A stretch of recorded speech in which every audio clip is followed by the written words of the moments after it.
Rencontrer Albert Dupontel est un honneur, un stress aussi, tant cet échange est la promesse d'une discussion sensible, intense et sans garde-fou.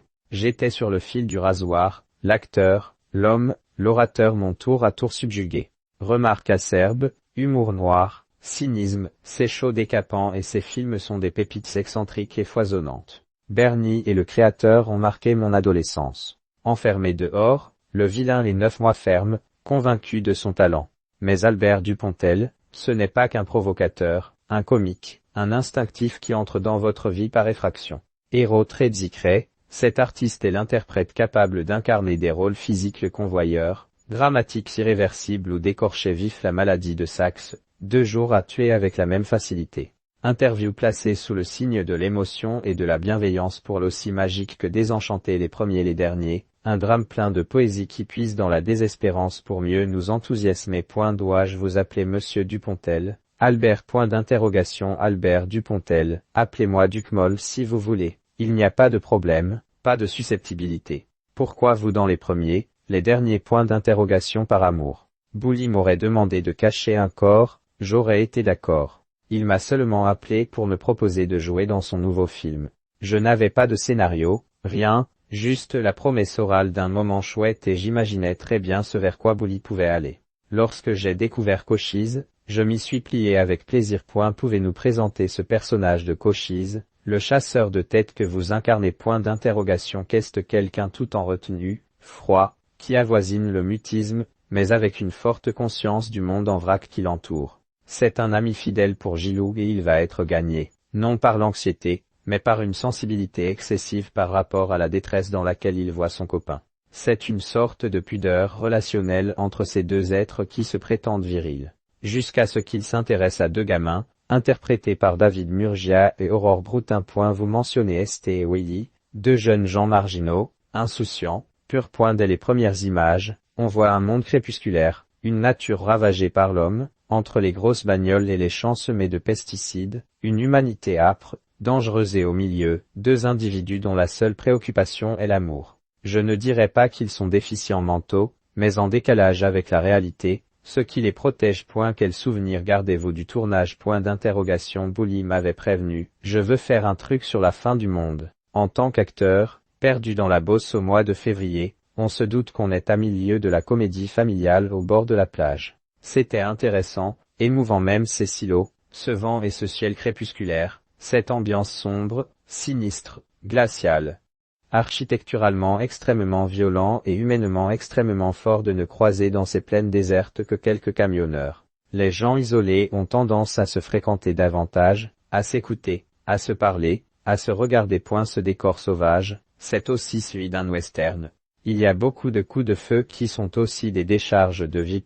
Les détonations réveillées ponctuent la narration du film mais la violence me révulse. J'étais effondré de devoir tuer un cerf. Les fusils, la mise à mort, cette brutalité, c'est dans le film le rôle des chasseurs déviants si tant est que le mot ne soit pas un pléonasme, les abrutis ridicules de cet univers lugubre. Partagez-vous avec Bouli, l'année sera le bol de l'amusement obligatoire, ce pessimisme vis-à-vis du showbiz, de la petite blague à caser. La culture appartient à ceux qui veulent la manger. À mes débuts, je suis passé par le music hall, je trouvais cela très rigolo. Faire le guignol, c'était un exutoire à mes angoisses. Et c'est parce que j'y suis passé que j'en ai conçu la lassitude, le systématisme et l'obligation de rentrer dans une fonction sociale réductrice, faire rire, faire peur, faire rêver, ou faire fantasmer. Ce que j'aime chez Bouli c'est qu'il n'a pas cette posture. Il vit dans son coin, en autarcie, il a sa bande, ses copains, et film après film, il constitue une œuvre, forte, marquante. Cela fait 20 ans que je n'ai plus de télé qui constitue une menace de viol intellectuel. Il n'y a pas de démarche, de quête volontariste d'émotion, à tout moment vous pouvez tomber sur une image atroce, c'est vraiment risqué, gratuit, accessible à tous et d'autant plus dangereux, y compris en termes de goût. C'est aliénant de regarder des conneries et lorsque vous participez à cette mascarade vous en sortez détruit. Dans une scène du film, Michael Lonsdale cultive des plantes dans une serre parce que vivre ce n'est pas seulement respirer. Vous, Monsieur Dupontel, où avez-vous trouvé votre accomplissement ? En faisant des films, indiscutablement. Exister, c'est un fait, Vivre c'est un art même si cela peut sembler prétentieux. Mes études de médecine et mon expérience aux urgences m'ont fait comprendre les faits mérités, les concepts de destin et de fragilité. J'étais de nature trop anxieuse pour m'y confronter. Quand le monde du spectacle et du cinéma m'ont invité, cela me paraissait quasiment illégal. C'est une chance immense de gagner sa vie en faisant du divertissement, mais j'ai toujours un plaisir coupable quand je fais l'acteur. Ce doit être un résidu judéo-chrétien. La religion, c'est un recours envisageable. Non, je ne suis plus croyant depuis longtemps. Je crois au mystère cosmique, au mystère de la vie indiscutablement, au miracle de la vie, à l'extraordinaire phénomène hallucinant qui fait que je vous parle et que vous m'écoutez, mais je ne crois pas aux préceptes définis. Certains ont vu dans les premiers, les derniers une parabole biblique. Moi, en bon laïc, j'ai trouvé un fantasme de protection de la jeune génération. La religion c'est la meilleure façon de dire à un enfant qu'il est différent d'un autre, l'imposer à un gamin, c'est criminel. On devrait choisir son Dieu comme on choisit une sexualité. Ce texte m'aide, donc je le prends, comme un lecteur et pas forcément un pratiquant. Vous évoquez une tendance à se recroqueviller sur un idéal, comment profitez-vous au quotidien? Il y a une phrase de Montaigne qui dit « Le temps qu'il me reste j'aimerais le passer à vivre, plus je vieillis, plus je prends conscience de l'instant présent. Je savoure des choses auxquelles je ne prêtais pas attention avant, faire un tour de vélo sous le soleil, apprécier la chaleur douce, boire un coup. Vous venez d'ailleurs de manger une salade de gambas. Voilà, c'est génial de déjeuner avec des gens et de parler de cinéma, mais plus jeune j'étais dans une sorte de frénésie de moi-même, une tragédie. Il faut beaucoup d'années, de chance, d'éducation des parents, beaucoup d'amour aussi pour accéder à soi-même. Les gens qui nous dirigent n'ont pas intérêt à ce que l'on devienne critique. Ils nous abrutissent, nous formatent à coups de pub, de dogmes, d'hyperconsommation. L'homme fait du mal à l'homme. Il faut que des participants à ce mal-être décident de changer d'optique pour qu'il y ait un peu d'espoir. Comme dans le film de Bully.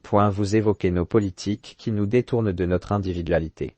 Quand dans le film Gibus s'est allongé à l'hôpital et que Jésus lui dit « Le cœur n'aime pas qu'on se soucie de lui », vous l'entendez comment? Comme de l'hypocondrie. Je crois beaucoup à la résilience. Je crois que quand l'esprit s'accroche à quelque chose, le corps finit par suivre, c'est comme ça qu'il faut raisonner. À tel point que les asiles de fous sont épargnés par les épidémies. Le corps a pris le contrôle de tout y compris de l'esprit. Vous trouvez que vous êtes à l'écoute de vos états d'âme? Beaucoup trop et pas assez à l'écoute de mon entourage. On ne fait pas ce métier sans être égocentrique et narcissique. Ce qui est une vraie faiblesse. J'écoute mal et trop tard. Je ne vois les indices que lorsque les erreurs sont faites. C'est aussi une nourrice l'état d'âme, c'est parce qu'on s'enrhume, qu'on a une rupture affective, qu'on va souffrir, pleurer et trouver l'inspiration. Le génie transforme l'absence d'inhibition interne en récit. C'est ce qu'explique un Shakespeare, un Molière. Le talent fait que les émotions ressenties sont retranscrites et deviennent positives. Qui s'inquiète pour vous monsieur Dupontel? Je n'en sais rien.